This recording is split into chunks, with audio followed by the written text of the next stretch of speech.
Hello and welcome to the NextPowerUp review summary of Bombshell. This is created, published, developed by 3D Realms and Interceptor Entertainment. Obviously this isn't quite the same 3D Realms as Duke Nukem Forever.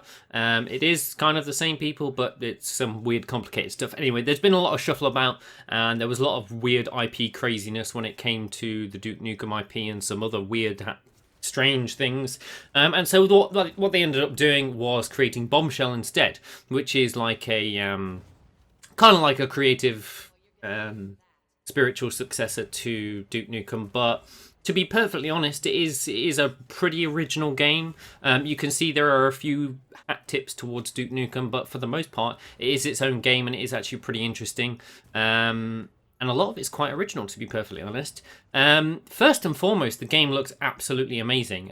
All of the worlds look absolutely beautiful. The graphic design, the layout, the whole works. It's all really, really, really good. There's a lot of heavy physics going on, a lot of shiny stuff, a lot of colours, which is most important. This game is either extremely red, extremely blue, or basically the game's split into a couple of sections, and they're all on certain parts of this world Chiron.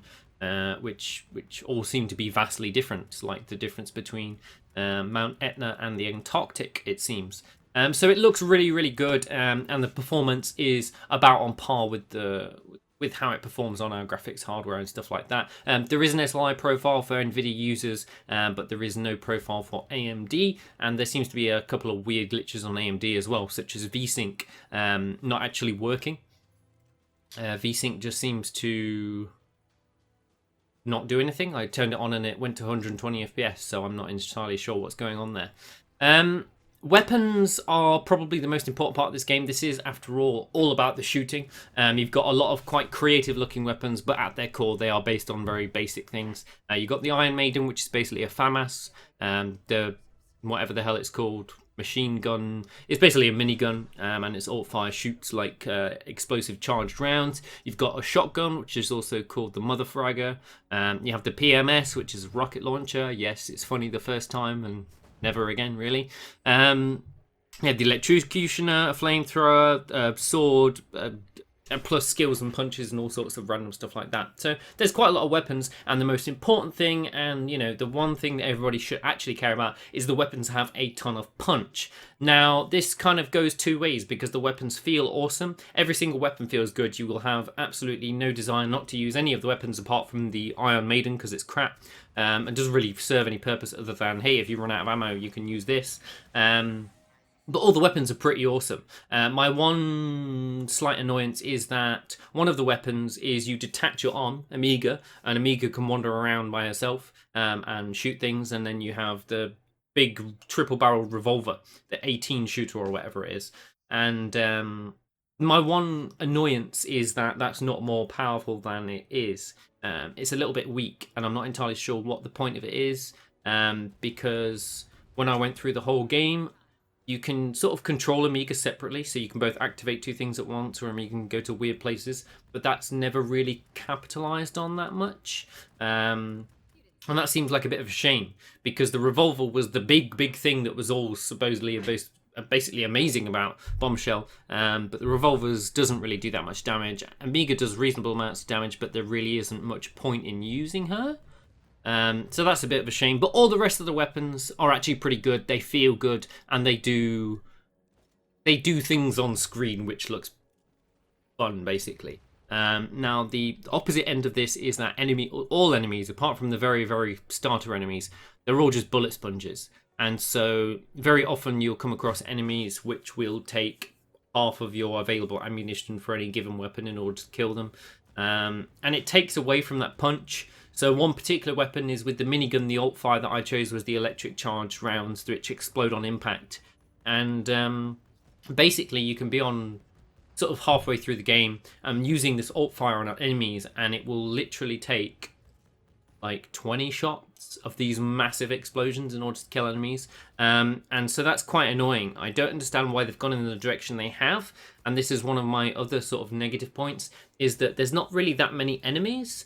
And when there are tons of enemies, all you end up doing is sort of strafe shooting and roaming around, and just shooting them and wasting your ammo. What needs to be done, and I think most people will probably agree with me here, is instead of having massively bullet sponge enemies and only a few of them, just have tons of enemies that all die very quickly. That seems like it's going to provide way more fun than the game in its current state, and that's the problem I have with the game at the moment, is that if you just watch some of this video, you'll see me just stood there going doo, doo, doo, doo, doo, doo, doo, doo, doo, and just stood there, carrying on firing, not even moving, maybe taking a bit of damage, getting my shield knocked out. But the peon enemies literally just take dozens and dozens and dozens of high-powered shots, and it really takes away from how the weapons feel. One thing I do want to say, props to 3D Realms and Interceptor, is they made an awesome character. Shelly is pretty cool. She looks good. She isn't horrendously over-sexualized, wearing nothing but bra and pants or armor bra. She actually looks like a badass soldier, basically, and she looks like she should be in a soldier's environment. My only slight annoyance is that they've really tried to make Shelly a bit of a Duke Nukem-esque character, but as a female, and so she comes out with lines like, "How many aliens does it take to change a light bulb? None, because they're all dead." And the problem is, she says this like after every other kill, and so she comes out with these lines which aren't that great to begin with, but then repeats them dozens and dozens and dozens of times throughout the game. And the game, for the most part, is quite a serious game. It seems to make you consider things quite a lot occasionally as you're going through some of the levels, but it's just not funny.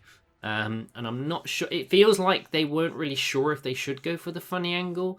So it's like they recorded a little bit and said, "I'll just throw it in there just to lighten the mood." But it really doesn't fit, to be perfectly honest. And I don't find any of her little quips are all that funny, which is a bit annoying, and it's a bit cringy when you're playing the game and you're sort of killing things, and then this comes out and you're like, just stop now, please. It wasn't. PMS is only funny the first time. It's only funny the first time. Even then, it was mildly funny, but maybe some of the younger generation will find these little jokey things a little bit more funny. But it definitely feels like they're trying really hard to make kick-ass and chew bubblegum sort of quotes, but it's just not going to work. The video options menu is awesome. I won't show it to you just yet, but you can see it in the full review article back on the website, and it's huge. Like, there's two massive sections of video options, and there's everything there. More than everything, there's tons of random stuff I've never seen before, but it actually makes sense, like real-time rendered cinematics, which is pretty cool. Obviously, it is an NVIDIA GameWorks title, which means that no, the performance isn't terrible on AMD. It's actually all right. The performance is pretty good on 1080p. So there are some GameWorks stuff like HBAO++ or whatever the hell that's called. So there's plenty of stuff for NVIDIA users. Overall, the game's actually not fantastic, to be perfectly honest. Yes, the guns feel good. Yes, the character's pretty cool. And yes, it looks fantastic. But you literally spend 14 hours, and I can basically summarize the entire game into: go to this place and kill everything on the way there. This place is blocked by this object. Please go somewhere else and collect a few items in order to remove that object. Please kill everyone on the way to collecting these items. Thank you for collecting these items. Go to this place that was blocked while killing everything on the way there. Go to the next level, fight a boss, rinse and repeat. It's the whole game in a nutshell. You literally just roam around these really awesome looking maps, kill everything, discover there's something blocking your way, have to go and collect loads of random crap, come back and then unlock it, and then continue doing that. There are some side objectives like collecting relics and scrolls, and there's a thing with a meridian where you have to collect an ancient blade, and there's loads of different random optional things. But to be perfectly honest, I got so tired and bored of doing the same thing over and over and over again for about 13, 14, 15 hours. I just couldn't be bothered, and it's because the gameplay is genuinely quite shallow. You do have upgrades to your character, but they go as far as health, shield, energy. Energy didn't seem remotely useful because the skills aren't that useful, to be perfectly honest. The only time I ever used a skill was the dash punch skill, because it meant I could travel faster. And that was it. That was the time I ever used it, so I never bothered with energy. Armor seems more important because armor regenerates, and health doesn't. And to be fair, there's quite a lack of med packs throughout the game, so you may as well just put all your points in armor. And of course, you can upgrade your skills as well here and there. And, you know, I only upgraded a couple of skills so they did a bit more damage or cost less energy or whatever, and it was mostly the slide skill. So, yeah, the level up system is there to add a little bit of sort of depth to it, but it's really not that much depth because the skills feel a little bit meh, and everything but armor doesn't make any sense. No point in spending money on it, and the skills just don't do anything. I mean, if you're watching some of this gameplay, this is sort of in the middle of the game-ish, I think. You can see my character occasionally jumping across the screen and punching people, and they sort of fly everywhere and they're no longer attacking you, but it doesn't really do an awful lot of damage. The other thing is, as I said about enemies being bullet sponges, and there's not many of them, so it's not really that fun. Bosses are basically the same, except even worse. So they've made bosses so that there is a little bit of a few mechanics to them. There's a few phases to them, very similar to like World of Warcraft style bosses, but they are massive bullet sponges. And the first main big boss that you come across, I end up emailing the developer because I was like, look, I've been shooting this boss for hours. I keep dying, except I've just run out of ammo. And literally the first boss emptied every single ammo pool for every single weapon. And in the end, I had to find a glitched spot where I wouldn't take any damage so that I could use the Iron Maiden on the boss. Because I'd run out of ammo for everything. The Iron Maiden slowly regenerates, but not fast enough. So I was just using like the super weak automatic fire on the Iron Maiden. And yeah, it was pretty terrible. Characters, their dialogue is not that fantastic. The voice actors don't seem to be that great, to be perfectly honest. You don't really remember the names of any of the characters apart from the main. And yeah, I was a little bit disappointed that Amiga takes a relatively high role when it comes to telling you the storyline, but her actual mechanics within the core gameplay are not really fleshed out all that much.